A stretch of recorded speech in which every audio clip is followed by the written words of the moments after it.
బెల్లంతో చేస్తున్నానండి. బెల్లం 2 కప్పులకి 1.5 కప్పు బెల్లం అయితే కరెక్ట్గా సరిపోతుందండి.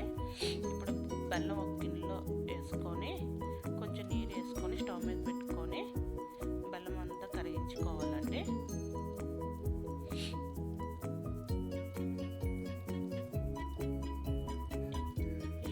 ఈ బెల్లం బాగా గడ్డలు లేకుండా బాగా కరిగిపోయిందండి.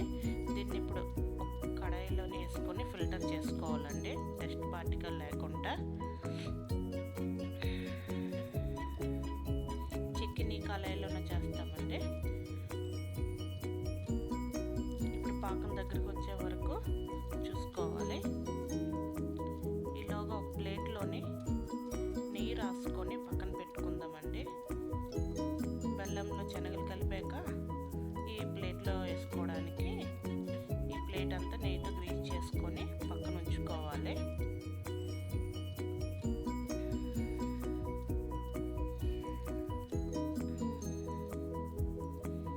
తర్వాత బెల్లం పాకం దగ్గర పడుతుందండి. ఒకసారి పాకాన్ని చెక్ చేసుకుందాం.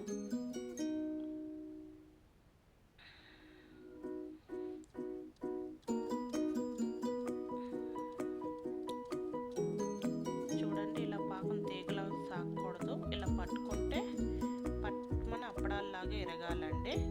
అంతవరకు వెయిట్ చేయాలి. గిన్నె కొట్టిన సౌండ్ రావాలండి. అలాంటి పాకం, గట్టి పాకం. ఇదండి పాకం వచ్చేసింది. ఇప్పుడు 1 టేబుల్ స్పూన్ ఇలాచీ పౌడర్, 1 టేబుల్ స్పూన్ నెయ్యి వేసుకోవాలండి. నెయ్యి వేసుకోవడం వల్ల చెక్కి అనేది షైనీగా కనిపిస్తుంది బాగా. ఇప్పుడు పాకంలోని శనగలు వేసేసి బెల్లం అంతా వాటికి పట్టేటట్టుగా బాగా మిక్స్ చేసుకోవాలండి. ఇప్పుడు ఇవంతా ఒక ప్లేట్లో వేసుకోవాలండి. నెయ్యి రాసిన ప్లేట్లో వేసుకోవాలి. ఇవన్నీ నెయ్యి రాసిన ప్లేట్లో వేసుకొని మొత్తం ఈవెన్గా స్ప్రెడ్ చేసుకోవాలి.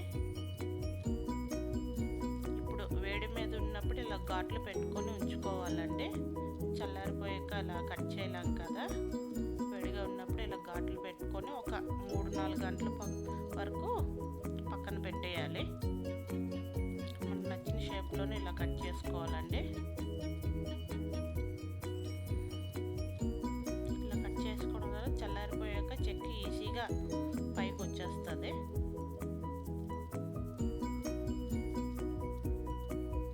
ఇదిగోండి, చెక్కి చల్లారిపోయింది. ఇప్పుడు చాకుతో జస్ట్ ఇలా పొడిస్తే పైకి వచ్చేస్తుందండి చెక్కి అనేది. ఎక్కువ కష్టపడే అవసరం లేదు, బల ప్రయోగం చేయవసరం లేదు. ఈజీగా పైకి వచ్చేస్తుంది. చిన్నగా గుచ్చితే చాలు. చూడండి, కట్ చేసుకునే షేపుల్లోనే మనం ఏ షేప్లో అయితే కట్ చేసుకుని ఆ షేపుల్లోని చెక్కి అంతా ఇరుగుతుంది. నాకు 2 కప్పులకు ఇన్ని చిక్కీలు అయితే వచ్చాయి. ఈ చిక్కీ చాలా హెల్దీ అండి. ఈ రెసిపీ మీకు నచ్చినట్టయితే లైక్ చేయండి, షేర్ చేయండి, నా ఛానల్ని సబ్స్క్రైబ్ చేసుకోండి. Thank you for watching.